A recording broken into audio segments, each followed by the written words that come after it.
Hello, my name is Maddie, and I really wanted to make a video about my, reading journey sort of thing, because when I was little, some people, I feel like obviously everyone has a different reading journey, but some people, come to it when they get older, and some people are born, do it from when they were little, and so, I just wanted to talk about it, and, put it out there into the world, because I'm kind of sick right now, so sorry my voice sounds a little weird, but, it's fine. It's fine. It's fine. So, my reading journey. I have been reading for fun since I could read. There we go, that's the whole video. Thank you guys so much for watching. I'm kidding. I'm kidding. But, that's kind of... honestly, yeah. Basically, all of my family likes to read. My sisters are both readers, my parents, my grandparents, my cousins. I only have an uncle and a cousin who are not really readers. But they're open to it, they're just not as much readers, do you know what I mean? But, that uncle is related to me by marriage, not by birth, so, the genes just didn't disperse well on that side. Oh my god, that sounded so wrong. Ah! Anyway, so yeah, it's sort of a family thing, so I've never felt pressured to read, but it definitely feels like something that, I'm expected to enjoy, because it's my whole family. Although I really, really enjoy reading, just obviously, so it's not that big of a deal. But when I was, obviously I don't remember this because, I was tiny and I have not a great memory, but I can remember my mom telling me the story of I think it was my first or second Christmas when I was really little. And we both laid underneath the Christmas tree and she would read stories to me. And I loved stories then. I loved getting bedtime stories read to me, even though I was the oldest child and I had a little sister who needed more attention. Getting bedtime stories read to me was really, yes please. My parents used books that I enjoyed looking at to potty train me, which is TMI, but it worked, so. I don't know where that was going. Anyway, so yeah, reading has been a part of my life for my whole life. I know most of the parents I know of read to their kids, so bedtime stories, stuff like that, especially since, my parents never had, I didn't have cable TV, ever. We've never had, paid for cable, and, I grew up in a time when there wasn't, Netflix wasn't a thing until, a while later, so my parents just never had us watching TV a lot, so, obviously, beyond playing with each other, what we would do to, we would just read, and I remember, I know this is a thing in the US and Canada, I don't know if it's anywhere else, but, scholastic book fairs were the thing. Scholastic book fairs were where it was at. Yes, I went there for the books, but also they had, cute journals and, smelly erasers and, posters that would, those were the thing. And then, I don't know how everyone's worked, but, we would have them in the library, and we'd have to, we'd get class time to go to the library and figure out what we wanted, and then we'd have to beg our parents for them, for that thing, for, a week, and then our parents would come into the Scholastic Book Fair and buy the thing. And whenever you saw your parents at the Scholastic Book Fair, it was yes, I'm getting some of the things that I wanted, and it was amazing. It was amazing. I loved the Scholastic Book Fair. And I can remember, also, my school, my elementary school would have all of us kids, we would have library time, obviously, so we'd go to the library, but beyond just like the librarians reading us stories, they taught us about like the Dewey Decimal System and how to take care of your books. We had these like fancy like laminated bookmarks with our names on them, so that when we took a book off the shelf, we would put the bookmark onto the bookshelf so we knew where the book would go when we wanted to put it back, because we didn't want, like, the librarians didn't want to have to reshelve all the books every single time, like, you know, a class came into the library. Which, honestly, looking back is genius. Like, then I was like, oh my gosh, this is so annoying, why do I have to do this every time? But now I'm like, wow, saving so much time. Like, what else? Let's see, what books did I like then? This might surprise you, but I've talked about this a little bit, but like, then I hated anything that was like popular. Like, it was okay if it was a little bit well known, but if it was like everyone was doing it, it was all like, I was like, no thank you, I'm not gonna do it, not gonna do it. So like, there were these things called like go-go something, and they were like little action figures, and what you'd do is you'd flick them towards someone else's action figure. If you could knock over the other person's like little go-go, you got to take theirs. So you'd line them up in like a little V, and then you'd like flick them and try to like take other people's. So those were really popular, and obviously like Pokemon and stuff, and I was always like, no, I'm too cool for this. Even like, I don't know if any of you guys had silly bands that were like, they were like elastics in different shapes, and some of them were like sparkly, and you got like glow-in-the-dark ones. Like, I loved those, but I would never, like, I didn't tell other people that I liked them, which is so dumb. Now that I'm looking back and I'm like, wow, dumb. But like, there was this one girl who had silly bands that went like this, like literally this much of her arm, in a rainbow. That's how many silly bands she had. But my parents didn't like to buy them because they were like, this is wasteful, and like, you don't really use them for anything. So I only had a couple. But like, I was proud of the ones I had. I had sparkly ones, I had Christmas ones, I had glow-in-the-dark ones, like, but I would never like show it off because I was always like, this is popular, like, I don't actually like this, but like, I actually did. But like, I never liked like Club Penguin, like anything like that. It just wasn't really my thing. So in elementary school, all I read was like historical fiction and like contemporaries, but they weren't really love stories.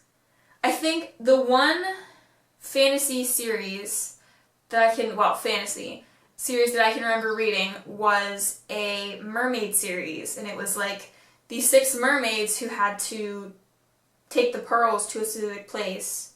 Oh god, I don't really remember. There were like 6 books. There was 1 book for each mermaid, and they all had like different personalities. And they had these pearls, and they had to like take the pearls somewhere, but then the pearls got lost, so then they had to go find their pearls, and like there was all these things. That's like the one fantasy series I can remember really enjoying, like, unless you consider Magic Treehouse a fantasy series, because I liked Magic Treehouse, but I think that's more urban fantasy, or like the fairy books. I don't know if any of you guys had these. I don't know if they're still a thing anymore, because I don't know anyone of that like that age range. But they were like fairies, but like they would correspond to different things. So there'd be like a series of 6, and they were fairies like that corresponded to gemstones. There were ones that corresponded to animals. There were ones that corresponded to holidays, and they would find these 2 girls named Kirsten and Rachel, I think were their names, or Kirsty, I don't remember. It started with a K, and it was something like that. And they would have to like do different things to help the fairies escape like the goblins who always wanted to capture them, but you never really knew why. And it was like huge. It was like the Magic Treehouse series where it just kept coming and coming and coming. Like, there would be no end. I'm sure they're still making them. There's probably no end to that series. So like when I was like 7 and 8, like those little tiny books, those were the thing. Those are the things that I loved. Like, I guess like that is pretty fancy. Like, I distinctly remember really liking historical fiction. That was like all I wanted to read. the like Dear Canada, Dear America diaries, when it was like based around a girl during like a historic event. So like I loved the one that was about the Halifax explosion in Nova Scotia.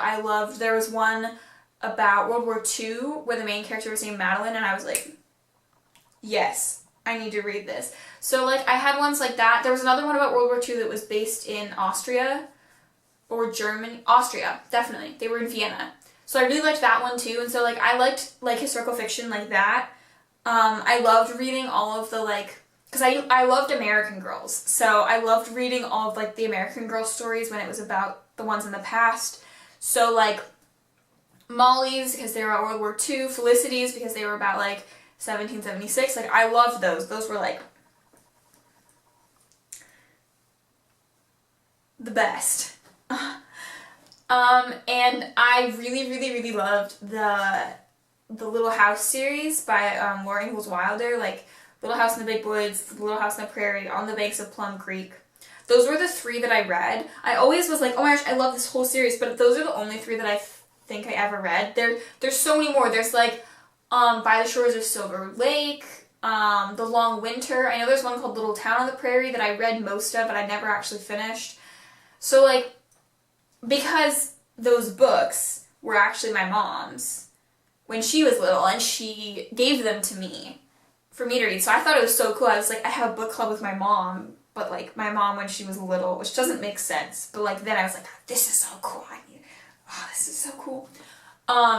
So those were like, in 3rd grade, it was like, those were my thing. And my 3rd grade teacher read us an excerpts from one of them.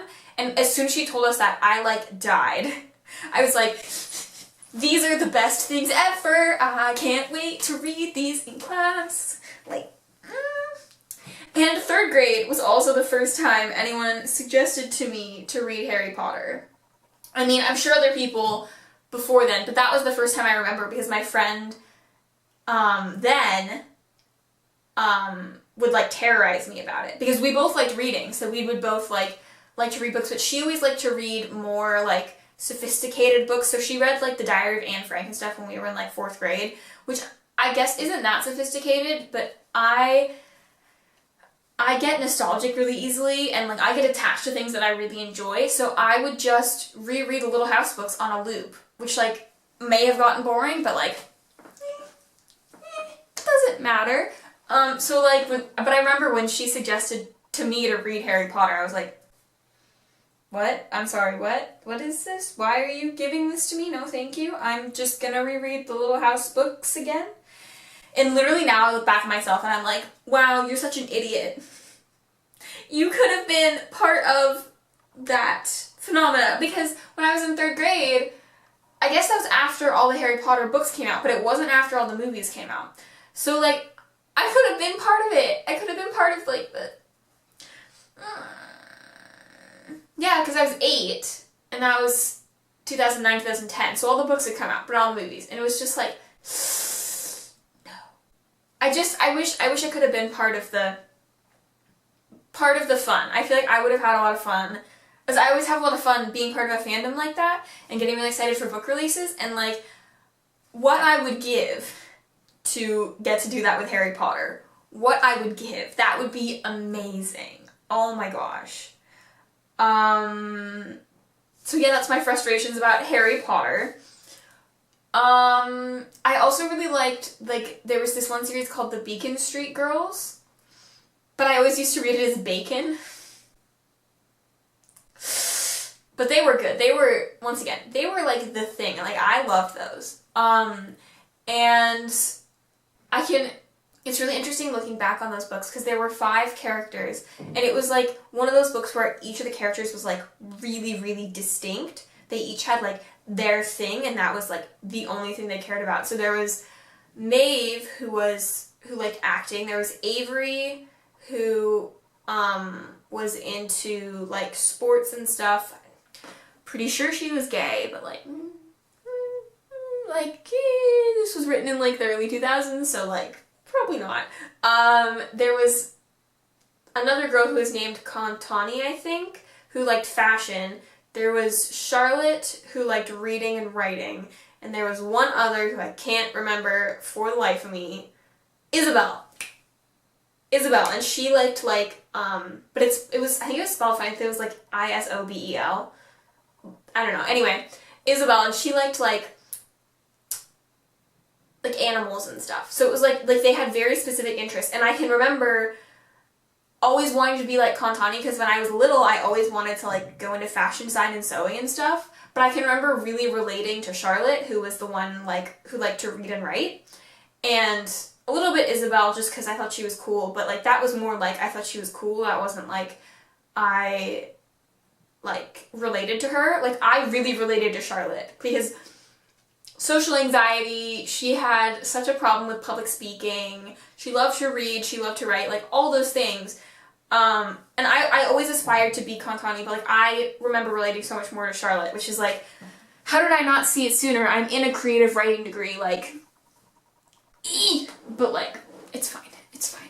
Yeah. Sometimes I look back at my life and I'm like, really, you didn't realize sooner that you love this so much that you would do it for the rest of your life? Like, you dumb. That's like mostly, okay. No, there's one more. This one is more fantasy, but it's not, but it is. It was the Warrior Cats. The Warrior Cats were my life. In like 5th grade, 6th grade, I think in like 4th grade, the Warrior Cats were like my life. I read the first series and the second series, and I never got through the 3rd series because like it got to the point where it was like, I didn't really care about the cats anymore, you know? Like, because in each series, the main characters changed. So, the first series, I got attached to those characters. The second series, it was a little bit like, oh, I wish we had the other characters, but I also really liked the characters in the second series. And then the 3rd series, it was like, oh, I don't really like any of these characters. The characters that I did like, they're all grown up now, and they're, like, acting like adults, like, no thank you. So I never got through that series. But the first 2 series, I was obsessed. I used to go on the Warrior Cats website all the time.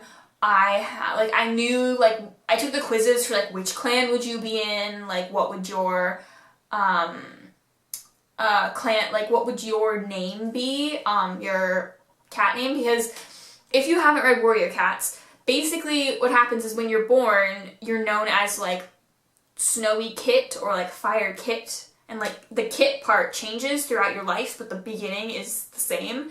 And so then, when you become old enough, you get to become an apprentice. So, like, then your, like, suffix is paw. So, like, gray paw, fire paw, snowy paw. And then, when you become, like, an official clan member, you get, like, an ending. So, like, gray stripe, sandstorm, fire, heart. These are all actual names from the books that I still remember, by the way.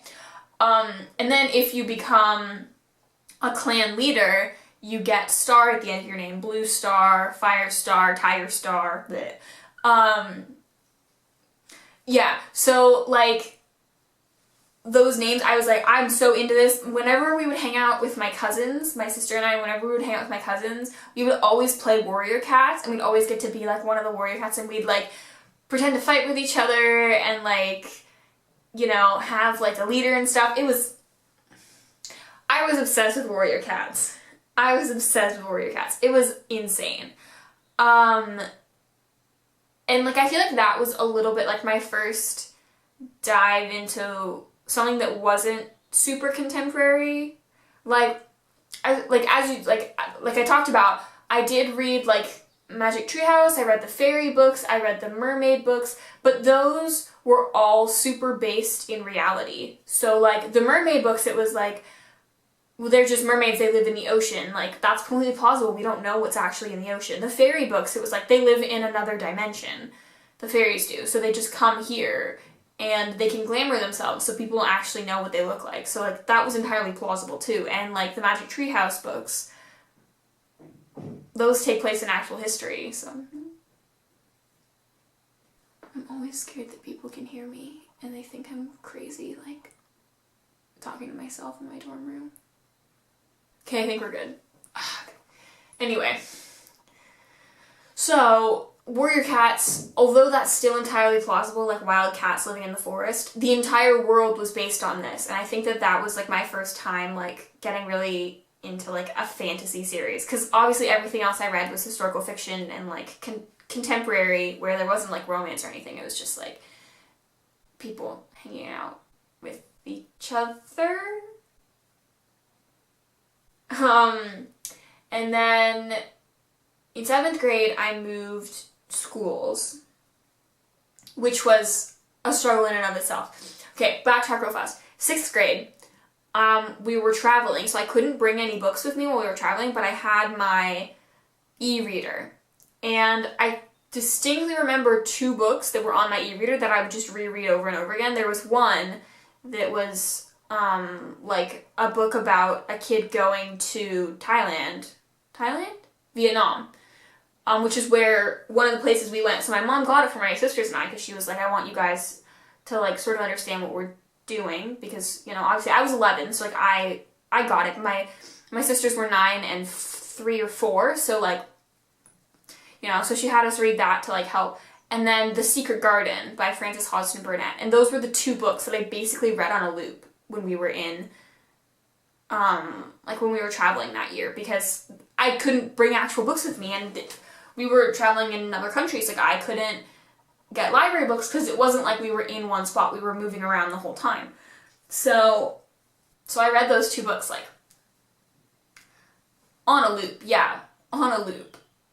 throughout that year. And then in 7th grade, like I said, I moved schools, and that was scary and terrifying, and like still something I look back on and I'm like, oh god, I can't believe, it's hard to think about now that I actually did that. I don't know if that makes sense. Like, I know that it happened to me, but at the same time I look back and I'm like, how did you do that? Because I don't know. It's just like, oh goodness. New environments sometimes are just like, no thank you. I will pass on that one. So when I started school there, that was when I first discovered the Percy Jackson series. Because my school had a really big library, and like in the mornings what would happen is that we would all get to school before we were allowed to go to class. So everyone would always hang out in like the cafeteria area. But like the cafeteria wasn't open, it's just like everyone would hang out there. And the thing for me was that I didn't know anyone, so I didn't have anyone to hang out with, so I went to the library, like the good nerd that I am. And like, although I used to really like contemporary and like historical fiction, I walked past all of the Sarah Dessen, all of like the super popular ones, and I found like in the corner of my library, The Lost Hero, which I know, I'm aware that that's out of order, but I didn't know, okay? I didn't have a phone at that point. I couldn't Google it. I didn't know. So leave me alone. And actually I attribute that to the reason that I am like one of the few people who's read both series who likes Jason. Like, not more than Percy. I don't know anyone who could possibly like Jason more than Percy. But some people, like a lot of people I know actively dislike Jason, or are just like, yeah, he's fine. But like, I really like Jason and I like Piper, and like I really related to Piper, so like that The Lost Hero was like Cataclysm. But luckily, after The Lost Hero, I didn't read The Son of Neptune immediately, because that would have been so confusing. I went back to the library and I found The Lightning Thief, Lightning Thief, Sea of Monsters, Titan's Curse, Battle Labyrinth, and The Last Olympian. I read those first, and then I read the rest of the series. And this was actually back in 2013, so I did read Mark of Athena before House of Hades had come out. And for those of you who read this series, you know the struggle that it is when you read Mark of Athena and you can't get House of Hades right away. So I read it before it had come out, and I freaked out. And like, I was internally freaking out, but I didn't freak out too much. But I told my dad, I was like, Dad, all I want, because like this was at the point when I didn't have my own money. Like, obviously I was 12, and like we didn't get allowance or anything. It was just sort of like, if you want something, you have to ask your parents, and like they will decide whether or not they'll get it for you, which I don't know if that's the best system, but like it's a system. And so I told my dad, I was like, Dad, I need this book. And he was like, what book? I was like, it's called House of Hades. It's another book in a series, and like if I get it from a library, I would, but there's so many holds on it that I can't get to it. And then that year, for Thanksgiving, we went and stayed in DC for a week with my mom. And like I can still remember this. We had to park in one of like the outer parking lots. So we got to the bus that was taking us to the airport. My dad was like, he was like, my backpack's really heavy. Like, I think I need to move something to someone else's backpack. And I was like, okay, that's weird. Sure, whatever. And he opens up his backpack and he pulls out House of Hades, like a hardcover copy. And I was like, I died so hard. I don't think you understand. I died so hard. I was so excited. I started like jumping up and down. I grabbed it and like hugged my chest. I was like, oh my god, oh my god, oh my god, it's House of Hades. I get to read House of Hades. It was such a good feeling. That was like, and I feel like that was the first time I really experienced like not being part of a fandom, because I didn't really know anyone else who was as excited about it, but it was like that part of the book world when you're like waiting on the edge of your seat for the next book, and like you're really excited to see how the characters, because I had never experienced that before, because like even when I'd read series that like the rest of the books hadn't come out yet, I'd just be like and I'd just like go read something else. I was never really invested, and that was the first series where it was like, I'm so invested, I need the next book right now. You know? So that happened, and I died over House of Hades and The Red Pyramid and like all those books. And then in like March, so like this is 7th grade, and it's like it's getting into March, and we had to do this thing called SBA testing, which is like wow, I'm actually gonna like, no, it's fine, we're fine. It's standardized testing. And it was like when you took it, everyone had to be in the room until you were done. But I like take tests pretty quickly just because I like them to be over with, which isn't the best strategy, but like it's fine. And so you had to bring a book to read or like something to do after the test ended that wasn't like, you know, playing on your phone, because you couldn't have phones out during the test. So one of my friends who'd been bothering me about it for months was like, you need to read Harry Potter. So finally, for that test, I was like, I'm gonna read Harry Potter. Best decision I've ever made in my life, I think. Yeah. I'm pretty sure that was the best decision I've ever made in my life so far, because like, without Harry Potter, I probably wouldn't be here. I just wouldn't, yeah. I died millions of times reading Harry Potter. The whole series was just like a roller coaster from start to finish. And I can remember reading the 7th book. I don't remember when, but it was like, I remember it was like nice and sunny outside. I was in my mom's office because she has like a really comfy office chair, so I stole in her office chair. And I was sitting in her office, like reading the 7th book, like the very end of the 7th book, and crying. And my little sister, who was like 6 at the time, she comes and she's like, Maddie, what's wrong? And like, spoiler for the end of Harry Potter. So like, if you haven't read the 7th book of Harry Potter, go away for a second. And like, I literally, tears streaming down my face. I was like, Harry Potter is gonna die.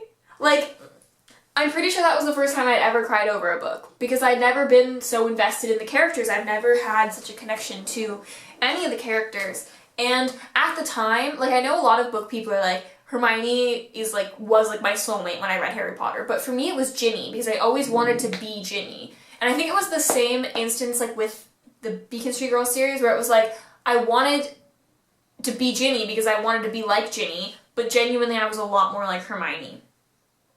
But like, all those characters were just like my babies, and if any of them were hurt, I was like, no, this is not allowed. So like, that killed me. And then in my 8th grade year, two of my friends had already read The Mortal Instruments, and so they were like, you need to read The Mortal Instruments. And I was like, okay. And like, in case you don't know, going from something like Percy Jackson and Harry Potter to The Mortal Instruments is quite the leap. Because Percy Jackson and Harry Potter, while sometimes being shelved in the YA section, is a lot more middle grade. Like, very little swearing, no, like, drug references, like, all those things. And The Mortal Instruments is a whole nother ride. It's not as intense as, like, a Sarah J. Maas book. If I had read, like, Empire of Storms as an 8th grader, oh my god. That would have been awkward. But even so, like, reading the Mortal Instruments series, it was like, ah! Because, like, I'm the oldest child, so I'm the one who has to learn this stuff for myself. I don't have an older sibling who'll tell me this stuff. So it was like, all these new revelations that I was learning from the Mortal Instruments series, which, like, at least I wasn't learning it from something worse, but also, like, my 13-year-old brain was like, you know? And that was my beginning to my YA reading journey, because I found out that, like, because I had been going into the kids section, like the middle grade section, for so long, looking for, like, Harry Potter and Percy Jackson and, like, other stuff like that, and then that was the first time I had to go. In our library, it was upstairs, so the kids section was downstairs and the YA section was upstairs, so I had to go upstairs to the YA section of the library, and that was like, I'm so sophisticated, I'm a 13-year-old reading young adult, like, even though, like, that's my age range, like, I felt so cool, and, like, that was when I started reading, like, and that was at the point when I didn't know about, like, YouTube or anything, like, well, I knew about YouTube, obviously, but, like, BookTube, so, like, I didn't have any sort of, like, guidance for how, like, what to read, and so I would literally just walk into the YA section, pick up a book, and be like, read the description, oh, this looks good, add it to the pile. I'd leave the library every time with, like, 13 books. It was a problem, because I'd only read, like, 5 of them, but, like, I'd get them all, because, like, at the time I didn't know this, but I was very much a mood reader. I am still very much a mood reader, so doing it that way is a little bit like, because at the time I might have wanted to read it, but even just 2 days later, I might be like, I don't know. So I read all sorts of weird books then. I remember there was this one book, that was translated from German, I want to say. No. Maybe? I know it was set in like, Eastern Europe. And it was definitely written in a different language and translated in English, but I don't remember exactly what it was. So, like, there were those books that were, like, creepy as heck, and, like, so I loved that book, because it was, like, huge. Like, I read the first Ultraviolet book, I read Hex Hall, like, all of those classic YA books, although I never read The Hunger Games, and I read the first book, Divergent, and I didn't really like it, so, like, I just didn't continue. But, like, some of those, like, really old YA books, those are the ones that I was reading. And then I discovered BookTube. And suddenly I was completely overwhelmed with all the books that I felt like I should be reading, and I picked up, I'm trying to think, what did I pick up? Throne of Glass, I picked up the Court of Thorns and Roses series, Miss Peregrine's Home for Peculiar Children, anything by V.E. Schwab, Six of Crows, Shadow and Bone, The Darkest Minds, like, all of those books, what's it called? Daughter of Smoke and Bone, like, just all of those books that I now consider, like, some of my favorite books of all time, I picked up because of BookTube, because without BookTube I would have never, I mean, I might have, like, seen it on the shelf and been like, that looks interesting, maybe I'll try that, but, like, without someone else saying, you should read this book, I wouldn't have known. And I'm eternally grateful for those people who initially made those videos that I watched, that I was like, I need to read that book. And now I'm here. And I obviously read all of the trends because, like, although I try not to be super trendy, I feel like a lot of the books that I read and a lot of books that I own are like really hyped up books. I don't read a lot of like backlist books, although that is something I want to try to get more into. I still want to keep up with the books that everyone's talking about because I do think a lot of times they are the like good books. Sometimes it's like but usually it's good. And I guess that brings me to the now-ish. I started reading adult books just like this past year because I was so set in YA that I don't know, I always thought adult books were like about middle-aged women who, you know, I don't even know what I'm trying to say. I thought they were all like love stories or sad death stories. I didn't realize that adult could hold something like Nevernight. I didn't realize it had, what else? I mean, Ninth House, that's pretty recent. Just like I didn't realize adult was this beautiful world of fantasy and sci-fi, like, that I had never ever, like, tapped into or known. So, like, I'm so glad now that I know this whole world that I was like, I threw so much shade when I was, like, 14, but now I'm like, I get you. I get you. And yeah, that's my reader journey. In the comments, let me know, like, a book that started you on reading, or if any of these books, if any of these books are, like, ones I talked about, like, were also part of your reader journey. Let me know, because I think it's really interesting when people have similar reading journeys, but also different ones. Everyone's reading journey is interesting. Tell me about your reading journey. Yeah. I'll see you guys next time. Bye!